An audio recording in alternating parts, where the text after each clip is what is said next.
Good morning बच्चों। Metternich युग के पश्चात हमारा अगला टॉपिक आता है जुलाई 1830 की क्रांति। हम लोगों ने 1789 ईस्वी की फ्रांसीसी क्रांति पहले भी पढ़ी थी। बीच में काफ़ी कुछ उथल पुथल का काल रहा। नेपोलियन का युग हो गया, नेपोलियन की पराजय हो गई, वियना कांग्रेस, उसके बाद मैटरनिक युग ये प्रारंभ हो चुका था। तो इसी क्रम में फ्रांस में जुलाई 1830 की क्रांति है। जो 1830 की फ्रांसीसी क्रांति थी, ये वियना व्यवस्था पर पहला गंभीर आघात था। वियना कांग्रेस की व्यवस्था के अनुसार फ्रांस पर बहुत सारे प्रतिबंध लगे थे और जैसे कि मैटरनिक चाहता था पूर्ववत स्थिति को बनाए रखना, तो उस कांग्रेस के खिलाफ, उस सम्मेलन के खिलाफ ये पहला बड़ा आघात था जो फ्रांस में क्रांति के रूप में हुआ 1830 में। वियना कांग्रेस की व्यवस्था के अनुसार फ्रांस में नेपोलियन को हटा करके बोर्बो वंश की स्थापना कर दी गई थी और इस समय बोर्बो वंश का जो शासक थे वो थे चार्ल्स दसम। ये 1830 में फिर यहाँ पर क्रांति हुई, जिसका परिणाम फिर यही हुआ, जो चार्ल्स दसम वहाँ पर शासक था उनको फिर से फ्रांस की गद्दी छोड़ करके इंग्लैंड भागना पड़ा। इस घटना में मैटरनिक के हस्तक्षेप का जो सिद्धांत था वो मिथ्या प्रमाणित हो गया, क्योंकि वियना कांग्रेस की व्यवस्था के अनुसार मैटरनिक यही चाहता था कि अगर कहीं पर भी इस तरह की घटनाएं हो तो उसमें हस्तक्षेप किया जाए, लेकिन यहाँ पर किसी भी प्रकार का हस्तक्षेप नहीं हो सका। बहुत सारे देश जहाँ पर अत्याचारी शासन चल रहा था उसको बदलने की तैयारी कर रहे थे और 1815 के बाद जो उदारवाद, फ्रांस में अगर देखें तो उदारवादियों की ये पहली विजय थी। 1830 की क्रांति के कारणों को संक्षेप में लेते हैं। इसमें सबसे पहला रीजन आता है चार्ल्स दसम की प्रतिक्रियावादी नीति। हम लोगों ने पहले पढ़ा था राजा का दैवीय अधिकार। राजा अपने आप को देवताओं के समान समझता था। चार्ल्स दसम जो इस समय फ्रांस के सिंहासन पर विराजमान थे वो क्रांति के कट्टर शत्रु थे। क्रांति के जो सिद्धांत थे, समानता, स्वतंत्रता और भाईचारा, ये इन सिद्धांतों के विरोधी थे और निरंकुश राजतंत्र की स्थापना उनका उद्देश्य था। फ्रांस में वही चाहते थे। राजा के दैवीय अधिकार को मानते थे।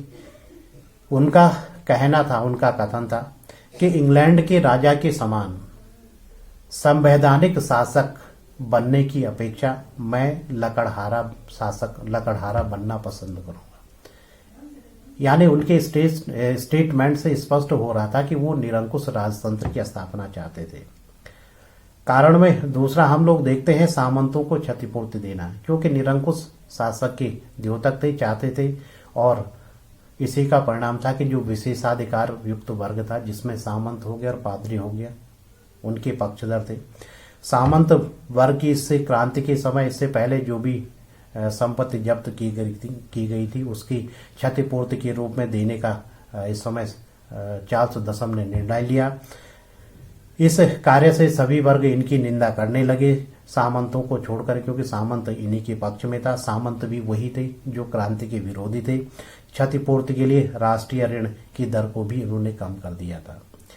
तीसरा जो इनका कार्य था वो था चार्ल्स दसम की धार्मिक नीति। जिस प्रकार से सामंतवादी व्यवस्था के पक्ष में थे, विशेषाधिकार युक्त वर्ग के पक्ष में थे, ठीक उसी प्रकार से चर्च की सत्ता को फिर से स्थापित करना चाहते थे, यानी चर्च को भी विशेषाधिकार देना चाहते थे। मध्य युग के समान चर्च की जो भूमिका थी उसी भूमिका को फिर से ये स्थापित करना चाहते थे। उसी का परिणाम था कि शिक्षा का जो अधिकार था वो चर्च को दे दिया गया। पेरिस जो बड़ा विश्वविद्यालय वहां पर था, वहां का अध्यक्ष एक बिशप को बना दिया गया था। कारणों में आगे हम लोग देखते हैं स्वतंत्रता के अधिकार को सीमित करना, क्योंकि राजतंत्र, निरंकुश राजतंत्र की बात है तो वहां पर स्वतंत्रता का अधिकार कोई बहुत ज्यादा मिलने वाला था नहीं। चार्ल्स दसम ने जो समाचार पत्र वहां पर थे और उसके साथ साथ अभिव्यक्ति की जो स्वतंत्रता होती उस पर प्रतिबंध लगा दिया था, जिसके कारण लगातार उदारवादी जो नेता थे वो इनकी विरोधी हुए जा रहे थे। और 1830 ईस्वी की जो क्रांति हुई थी उसमें समाचार पत्रों का विशेष योगदान रहा। फिर बार बार मताधिकार को सीमित किया जाता था। मताधिकार सीमित करने के पीछे रीजन ये था कि कम लोगों को अगर मताधिकार हो, जो संपन्न योग्य संपन्न लोग हैं, तो उनके जो चहेते उम्मीदवार हैं वो ज़्यादा चुन करके आएंगे। अगला रीजन गणतंत्रवादियों का प्रभाव। पेरिस जो शहर था वहाँ पर गणतंत्रवादियों का अच्छा खासा प्रभाव था। बोर्बो वंश की स्थापना के ये लोग विरोधी थे। फिर चार्ल्स दसम ने जो क्रांति के समय राष्ट्रीय गार्ड की नियुक्ति की गई थी उसको भी खत्म कर दिया गया था, उसको समाप्त करने का प्रयास कर रहे थे। उदारवादियों का प्रभाव फ्रांस में काफी अच्छा था, उदारवादियों का भी प्रभाव, और वो संवैधानिक शासन चाहते थे, जिस प्रकार से इंग्लैंड में संवैधानिक शासन की बात हो रही थी। 1827 ईस्वी में चार्ल्स ने भरसक ये प्रयत्न किया था कि जो चुनाव हो रहे थे वहां पर उनकी समर्थक, उनके प्रतिनिधि ज्यादा से ज्यादा चुन करके आए, परंतु ऐसा सफल नहीं हो सका और उनके जो विरोधी थे उन लोगों का चुनाव ज्यादा हुआ था। तत्कालिक कारण में हम लोग देखते हैं सम्राट चार्ल्स दसम ने इस समय 4 अध्यादेश जारी किए थे और इन अध्यादेशों से मताधिकार को और सीमित कर दिया गया था। नवनिर्वाचित जो सदन था, क्योंकि बहुत ज्यादा इनके चहेती निर्वाचित होकर के नहीं आए थे, परिणाम स्वरूप उन्होंने नवनिर्वाचित सदन को भंग कर दिया और दोबारा चुनाव करने का आदेश दे दिया। अतः सभी वर्ग इस समय चार्ल्स दसम जो शासक हैं इंग्लैंड के, उनके विरोधी हो गए थे। यहाँ से क्रांति की घटनाएं प्रारंभ हो जाती। आरंभ में हम लोग देखते हैं कि केवल अध्यादेश का जो विरोध किया जा रहा था, जो 4 अध्यादेश इन्होंने पारित किए थे, लेकिन समाचार पत्रों ने जनता के इस विरोध को और भड़काना प्रारंभ कर दिया, क्योंकि इस क्रांति में समाचार पत्रों की भी बड़ी भूमिका थी। 27 जुलाई को ये विरोध प्रारंभ हुआ था। राजा तथा उसके जो मंत्री थे इस प्रकार का जो विरोध फ्रांस में प्रारंभ हो गया था उसके लिए बिल्कुल तैयार नहीं थे। उनको अनुमान नहीं था कि इस प्रकार का इतना बड़ा विरोध प्रारंभ हो जाएगा। पेरिस की जो टेढ़ी मेढ़ी सड़कें थी वहां पर धीरे धीरे करके वृद्ध हो गए, सैनिक, गणतंत्रवादी, उदारवादी और मजदूर संगठन, ये लोग धीरे धीरे करके भीड़ वहां पर इकट्ठा होती जा रही थी। और लगभग अगर इनकी संख्या इस समय देखी जाए तो लगभग 10,000 के आसपास ये लोग पेरिस की टेढ़ी मेढ़ी सड़कों पर इकट्ठा हो गए थे। वहां पर तोप खाने, सैनिकों द्वारा तोप खाना का इस्तेमाल करना भी संभव नहीं था।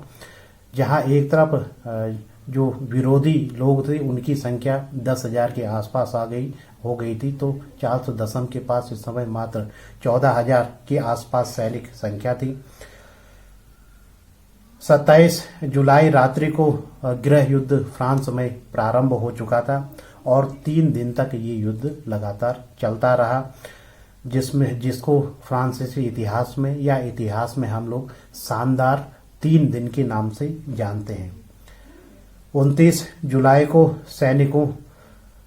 सैनिकों में बहुत सारी संख्या जो हम लोग देखते हैं, क्योंकि लगातार जनता की संख्या बढ़ती जा रही थी। अब ये संख्या जो पहले लगभग 10,000 के आसपास थी वो 30,000 हो गई थी और सैनिकों का रुझान भी इन विद्रोहियों की तरफ था। इसी का परिणाम हम लोग देखते हैं कि लगभग जो 2 टुकड़ी सेना की थी वो सेना की टुकड़ियां भी विद्रोहियों से जा मिली थी, जो इस समय चार्ल्स दसम की नीतियों का विरोध कर रहे थे।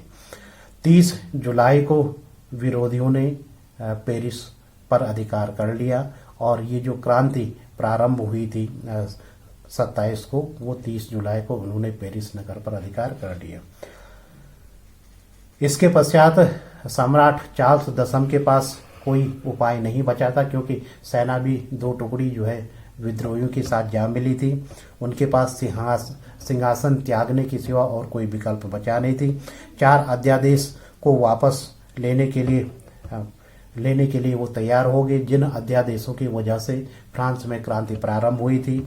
लेकिन विद्रोही अब इन अध्यादेशों को वापस लेने तक ही सीमित नहीं रहना चाहते थे, बल्कि वो राजतंत्र को खत्म करना चाहते थे। इसके साथ चार्ल्स दसम को सिंहासन त्यागना पड़ा और त्यागने के पश्चात वो इंग्लैंड चले गई। लुई इसके पश्चात राज गद्दी खाली हो गई थी। लुई दसम के स्थान पर लुई फिलिप को राजा बना दिया गया।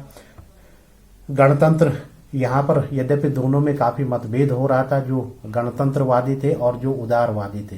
एक प्रजातंत्र के पक्ष में थे, दूसरे संवैधानिक राजतंत्र की बात कर रहे थे। इन दोनों में जो गतिरोध उत्पन्न हो रहा था उसको दूर करने में दो प्रमुख नेता, जिनमें केविन नेक और दूसरे जो नेता थे डियर्स, इन लोगों ने बड़ी भूमिका अदा की और दोनों को एक मत से ये निर्णय लिया गया कि जो लुई फिलिप है उनको जो है फ्रांस का सिंहासन सौंपा जाए और एक संवैधानिक राजतंत्र की फ्रांस में स्थापना की जाए। तो ये इस प्रकार से क्रांति, जैसे हम लोगों ने पहले पढ़ा था, लुई 16 को सिंहासन छोड़ना, यहाँ पर जो है चार्ल्स दसम को सिंहासन छोड़ना पड़ा। 31 जुलाई को चैम्बर ऑफ डिप्यूटीज ने ऑर्लियन वंश की जो इस समय उत्तराधिकारी थे लुई फिलिप को राजा घोषित कर दिया और वो उदारवादी विचारधारा के थे।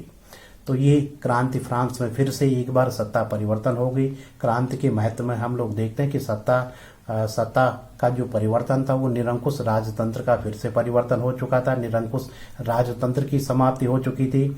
जनता की संप्रभुता यानी जनता की जो शक्ति थी वो फिर से सर्वोपरि हो गई थी। राजा के दैवीय अधिकार के स्थान पर जनता की संप्रभुता को स्थापित कर लिया गया था। राजतंत्र पुनः पराजित हो चुका था और गणतंत्र की फिर से विजय हुई थी।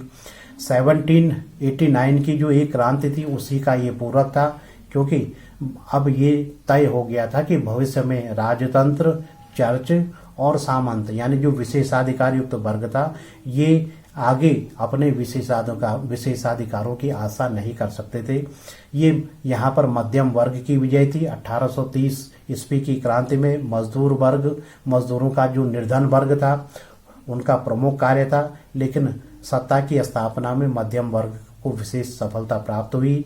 1830 ईस्वी की क्रांति में निम्न वर्ग में जागृति उत्पन्न कर दी और इसका परिणाम आगे चल करके फ्रांस में फिर 1848 की क्रांति के रूप में देखा जाता है।